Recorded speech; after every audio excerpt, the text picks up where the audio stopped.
Carson Crosses Canada by Linda Bailey, illustrated by Cassie Ritchie, and published by Tundra Books. Annie Mugruder and her little dog Carson lived in the town of Tofino. Every day they walked beside the great Pacific Ocean. They loved the salty air, and they loved their red house. They loved their sweet life that they had together. One day, Annie got a letter. "Pack your suitcase, Carson! My sister Eloise is sick, and she needs some cheering up." Carson didn't have a suitcase, but he got very excited when his squeaky chicken went into the car, and Annie packed bologna sandwiches and filled the cooler with dog food. Then she and Carson piled into the car, and they started heading east. All morning they drove in the ratty-bang car. Carson scratched at the door. "Are we there yet? Are we there yet?" "Oh, no, it's a very long way, all the way across Canada. But there's a surprise when you get there. Oh, you wait and see." Carson loves surprises. They drove along twisty roads through mountains as high as the sky. "That's the Rockies, and if we were younger, we would climb them." "Woof, woof." "Oh, you're so right, Carson. It would be rough." That night, Annie put their tent up in the woods, and Carson watched out for bears. No bears came, but Carson was ready for 'em. They rolled on down to the land of the lumpy humps. "Howdy-hoes! I do believe we've reached dinosaur country." When Carson saw the giant bones, he got very excited. Was this a surprise? But before he could take a single bite, Annie dragged him away. "Settle down now, boy." Carson had never imagined a bone could get that big. The next day, the land flattened out. Grain grew in carpets of yellow, blue, and gold. "Oh, my, will you look at that sky?" But Carson was too busy looking at the ground. There were grasshoppers everywhere, and it took most of his lunchtime to catch one. And he ate it for his dessert. The next day was a scorcher. The sun beat hard on the highway, and Carson was drooling all over. When he saw the lake, he was so excited, he tried to leap right out the window. "Hang on, boy! Hold on!" Soon they were both in Lake Winnipeg. Carson dog paddled right up to Annie and gave her a lick on the nose. For one cool blue moment, they were exactly the same size. After that, there were days of rocks and trees. Carson thought the trees would never end. He looked out the window. "Woof, woof, where's my surprise?" Annie gave him a pat. "It's still a long way to Elisa's." That night, they listened to the loons as they admired the landscape in front of them. "Oh, my, Canada is such a grand land to cross."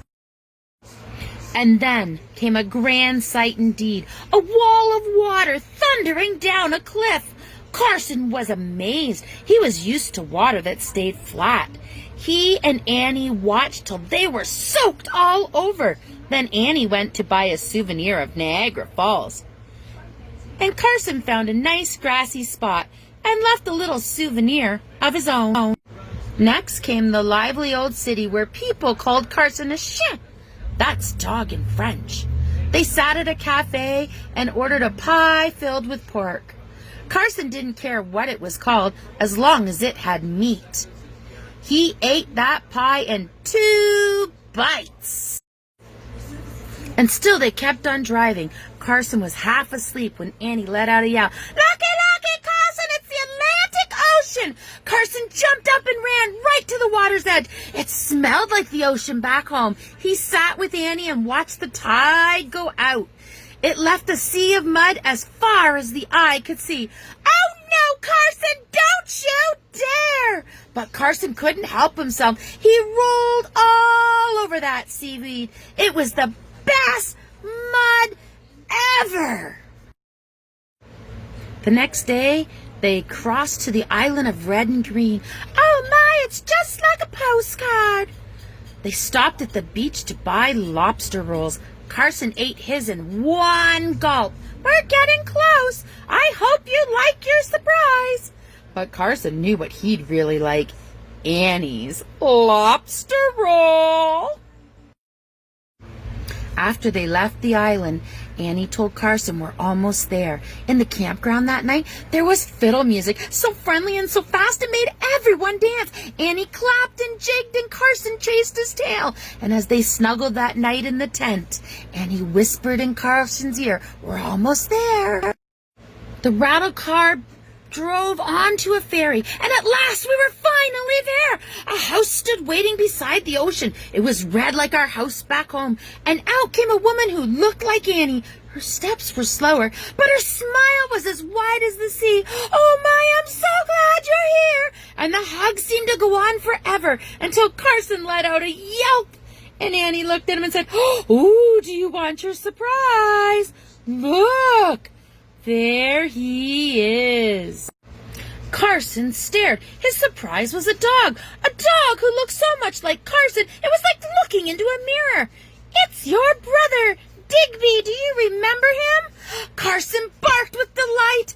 This was even better than his squeaky chicken. Carson hadn't seen his brother since they were pups. He couldn't believe how handsome Digby had grown up to be.